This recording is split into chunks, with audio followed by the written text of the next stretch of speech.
Na, sveiki, kaip gyvenate? Na, šiandien tai gegužės antrą dieną ir po 12 valandos dienos metu dabar.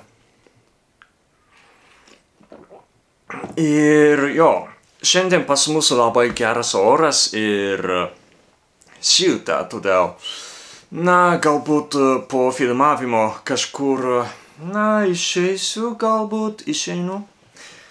Na, ir aš turiu šiandien laisvą dieną, todėl, na, nežinau, kažkur pasvaikščiosiu po, nežinau, Kyoto miestą, galbūt. Bet dabar tam turi būti labai daug žmonių, dėl to, kad mes dabar turim atostogas ir labai daug žmonių, na, dabar turi, na, tas dalykas, na, atostogas ir jo, Kyotas tai, kaip žinote, yra turistinė vieta ir labai daug žmonių atvyksta, todėl bus pragaras, bet aš manau, kad tai bus įdomu filmuoti, nors tai labai varginantis dalykas, bet bus įdomu parodyti jums, kaip dabar Kyote atrodo. Na, todėl galbūt po to, na, važiuos tam.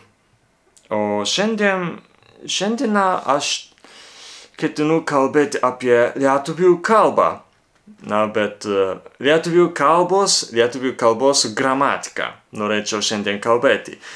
Tai dėl to, na, anksčiau, na, apie tai kalbėjau, bet tik neseniai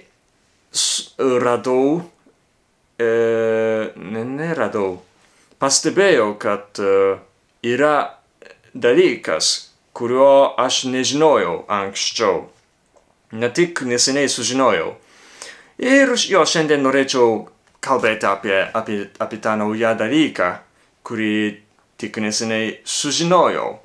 Ir tai yra apie lietuvių kalbos veiksmažodžius. Na, lietuvių kalbos veiksmažodžius ir ne tik veiksmažodžius, bet irgi, na, daiktavardžius. Tai mane neseniai šokiravo, nustebino, labiau šokiravo, nes aš jau mokausi lietuvių kalbos labai ilgai, beveik 10 metų, ir iki to laiko nežinojau šito fakto, kuris yra iš tikrųjų, kaip sakyti, labai paprastas dalykas. Nežinau, kodėl aš iki to laiko nekreipiau dėmesio. Tai tik neseniai sužinojau, kad yra pirmiausia skirtumas tarp šių veiksmažodžių klausti ir klausyti.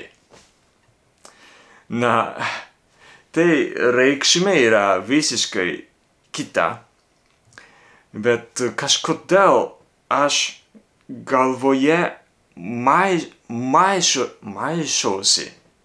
Na, šie žodžiai mano galvoje maišėsi ir visada nesąmoningai galbūt kalbėjau. Nežinau, galbūt visą laiką neteisingai kalbėjau, klausau ir taip toliau. Na, nežinojau, kad dėl kirčiavimo šių žodžių būtąją laiką. Ne, kaip sakyti. Būtieji, ojei, kurde, nežinau. Būto laiko formos. Nekeičiasi, bet dėl kirčiavimo reikšmė gali būti kita. Apie tai sužinojau. Na, klausti, tai I ask. Ne. Klausti, tai ask. Ir I asked. Na būtajame laike, tai klausau. Ir apie klausyti, tai na būtajame laike I listened to, tai klausau. Apie tai tik dabar, tik neseniai sužinojau. Iki to laiko aš nežinojau, nepastebėjau, nekreipiau dėmesio. Labai keista. Bet tai labai svarbus dalykas, nes reikšmė tai visiškai kita ir reikia kreipti dėmesį. Ir todėl aš tik apie tai sužinojau neseniai, tik šiais metais, tik prieš vienus arba 2 mėnesius. Prieš tikrai neseniai sužinojau, išmokau apie šį dalyką, nors yra labai svarbus. Ir dar yra tokie žodžiai, kuriuos tik neseniai sužinojau, tai aš žinojau tuos žodžius, bet apie kirčiavimą.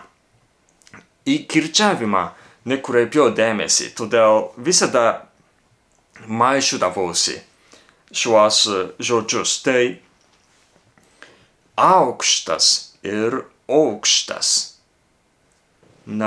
Tai irgi reikšmė yra, nežinau, ne visiškai, bet kita. Aukštas tai būdvardis, bet aukštas tai daiktavardis.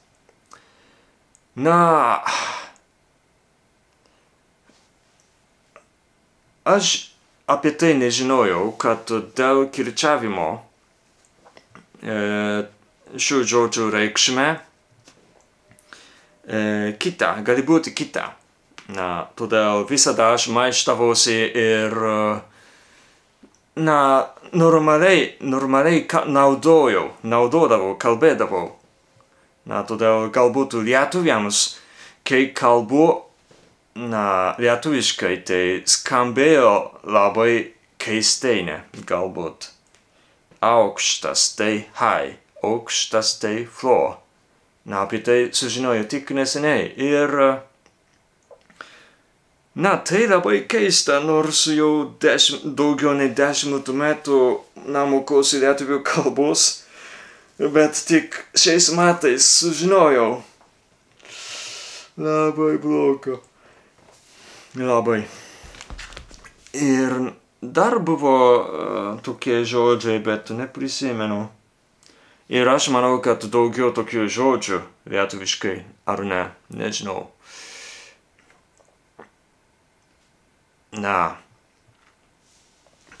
Dėl to lietuvių kalba yra beprotiška. Dėl kirčiavimo reikšmė gali būti kita. Bet aš galvoju, tai beprotiškas dalykas, bet iš tikrųjų apie tai japonų kalba irgi beprotiška, nes mūsų kalboje žodžiai, tokių žodžių yra, aš manau, kad daugiau yra. Ir dėl intonacija arba konteksto keičiasi reikšmė. Mums reikia atpažinti reikšmę. Iš tikrųjų apie tai japonų kalba yra beprotiškesnė. Iš tikrųjų. Bet lietuvių kalba irgi truputį beprotiška apie tai. Ir dar lietuvių kalba yra beprotiška dėl to, kad tai yra, aš visada sakydavau, kad dėl kirčiavimo. Tai labai kenčia, kai mokausi kalbu lietuvių kalbą. Dėl kirčiavimo vietos keičiasi, kai žodžio forma keičiasi. Tada irgi kirčiavimo vieta keičiasi. Na, tai tikrai mane erzina, kai kalbu lietuviškai. Na, pavyzdžiui, yra tokia išmokau, išmoksti,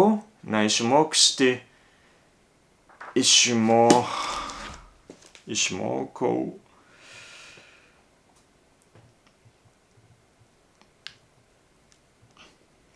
Nežinau, išmokau. Na, klausiu. Na, valgyti, valgė. Na, tokie dalykai, žinote. Na. Ir ne tik veiksmažodžiai, bet daiktavardžių formos irgi, na, keičiasi ir tada keiksmažodžiai irgi keičiasi. Na, aš turiu čia lietuvių kalbos vadovėlį. Ir tai rodo gerai, kaip keičiasi žodžiai.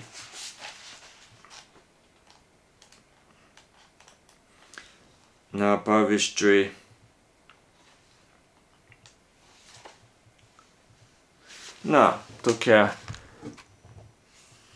tokie žodžiai yra. Kaip sakyti, aš pamiršau žodžio. Kaip visada pamiršau žodžio. Nežinau. Mane erzina, kai pamirštu žodį.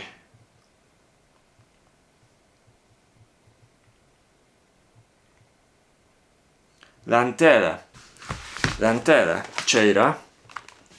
Na, labai detaliai ir aiškiai rašoma. Yra tokia lentelė ir, na, kalba aiškina apie, na, kirčiavimo vietas. Tai tikrai geras vadovėlis ir, na, aš sužinojau, kad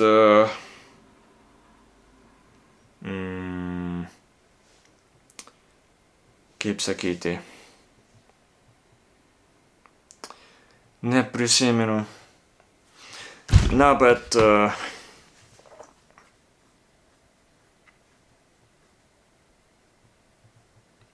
nežinau. Reguliarumas. Tiesiog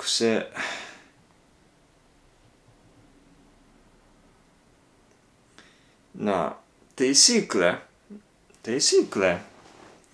Nežinau, taisyklė. Yra taisyklė apie kirčiavimo vietas, bet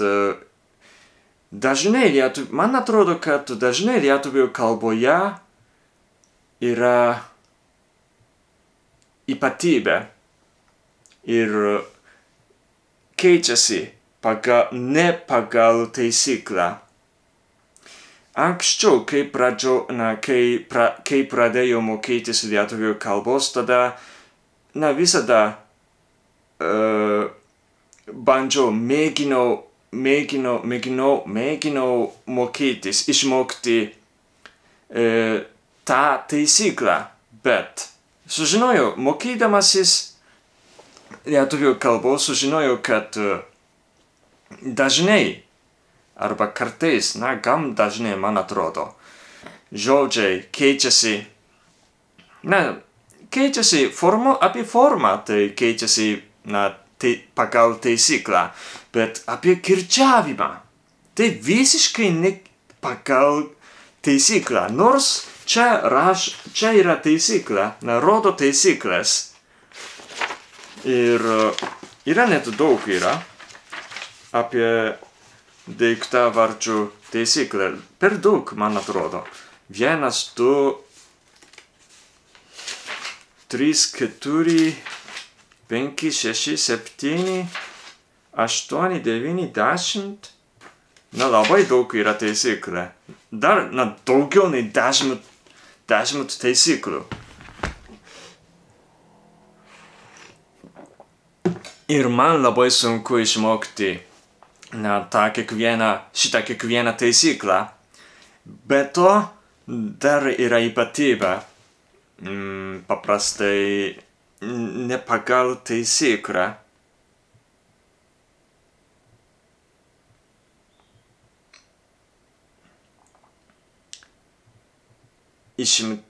Kaip išimti.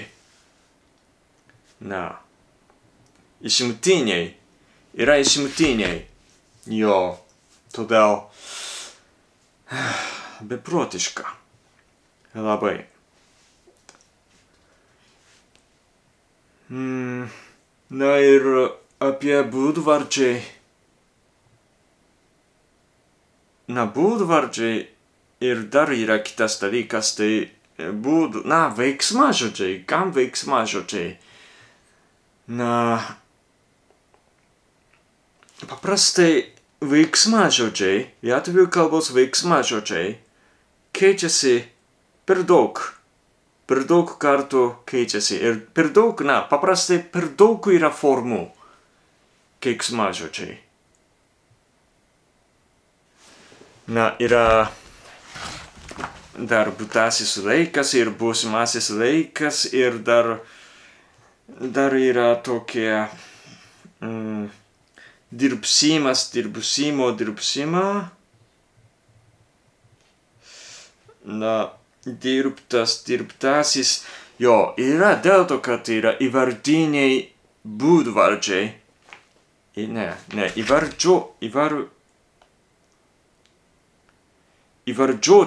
Įvardžiuotiniai būdvardžiai yra ir dėl to dar daugiau veiksmažodžių formų pasirodo.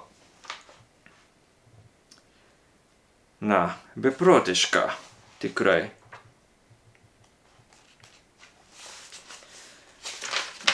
Žinau, kad man reikės išmokti viską, bent man reikės išmokti taisyklę, bet kartais man reikia galvoti gerai, kaip keisti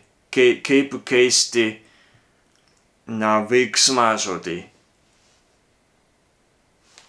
Matote, čia yra lentelė.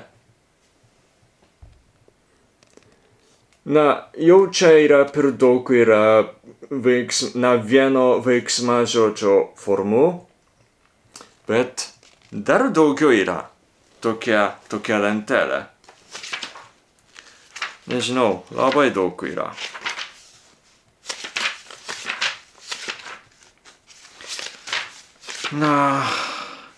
Čia irgi apie dirbti, bet kitos formos. Ir dar čia yra. Labai daug. Labai varginantis dalykas. Man labai keista, kad dabar aš kalbu tokia sudėtinga kalba. Labai keista. Kartais galvoju, tai neįprastas dalykas, labai keistas dalykas. Ir dar skaičius. Skaičius tai akivaizdžiai, sudėtinga. Akivaizdžiai.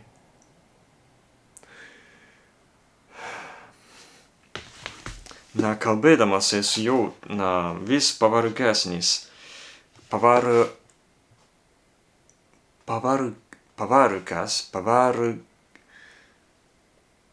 Ojei, nežinau kaip. Pavargas. Labiau pavargas, ne labiau. Nežinau, kaip sakyti lietuviškai. I feel more tired.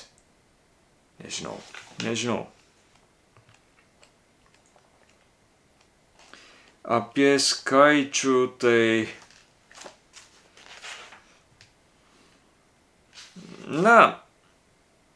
aš žinau, kad lenkų kalboje irgi skaičius tai labai sudėtingas dalykas, bet aš jaučiu, kad lietuvių kalboje tai dar sudėtingesnė. Man taip atrodo. Nežinau kodėl. Galbūt dėl to, kad yra tokia forma vienerius, dveji, treji, ketveri, penkeri ir taip toliau. Ir vadovėlyje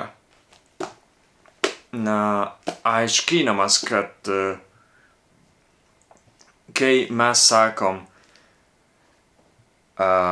pavyzdžiui 2 days ago, 2 years ago, tai lietuviškai prieš 2 metus, taip rašoma, aiškinama vadovėlyje, bet realybėje lietuviai kalba kaip prieš 2 metus arba prieš 3 metus, nors vadovėlyje tai prieš 3 metus, taip rašoma, aiškinama. Apie tai, paskutinėme video kalbėjau, kad aš nežinau, kuri forma yra teisinga. Ir jums tai klausiau, labai ačiū už atsakymų, daug atsakymų, labai daug atsakymų aš gavau ir labai esu dėkingas už tai, tikrai.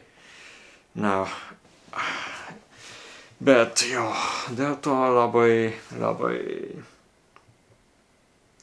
lietuvių kalba tai, oi. Sudėtinga labai. Ir galbūt dar yra daugiau tokių dalykų. 7, 40 stalų, 2 autobusai, matai. Čia yra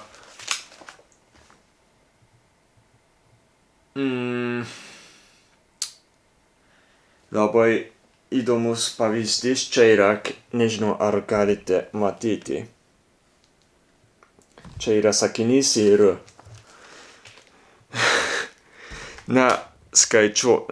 skaitysiu tai.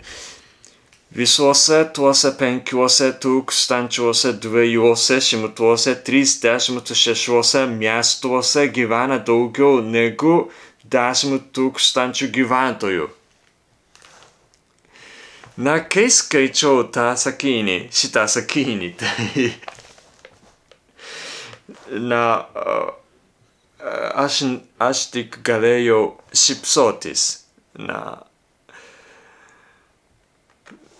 Ir kai pirmą kartą skaičiau šitą sakinį, aš negalėjau suprasti, kas rašoma. Nes kiekvienas žodis keitėsi šiame sakinyje. Visuose tuose 5236 miestuose. Čia yra tik skaičiai. Ne skaičiai, bet irgi būdvardžiai yra. Bet, nuo pradžios 1, 2, 3, 4, 5, 6 žodžiai keitėsi iš eilės. Iki 30 keitėsi visi žodžiai. Visuose tuose 5236 136 miestuose gyvena daugiau negu 10 000 gyventojų. Jeigu niekada nežinojai apie tai, kad skaičius keičiasi, taip jisai keičiasi, tada neįmanoma suprasti to sakinio. Visiškai neįmanoma. Na, labai beprotiškas. Na, ir dar yra to maisto 4362 vaikams neužteks. Beprotiška. Labai beprotiška. Na, dėl to lietuvių kalba yra beprotiška. Na, lietuvių kalbos gramatika yra beprotiška. Labai. Tai viskas. Sveiki visiems. Neseniai pradėjau YouTube kanalo narystę ir įkėlusiu labai daug video iš Japonijos. Ir tada galite sužinoti ir išmokti daugiau apie Japoniją. Na, todėl prisijunkite prie mano YouTube kanalo narystės. Ačiū.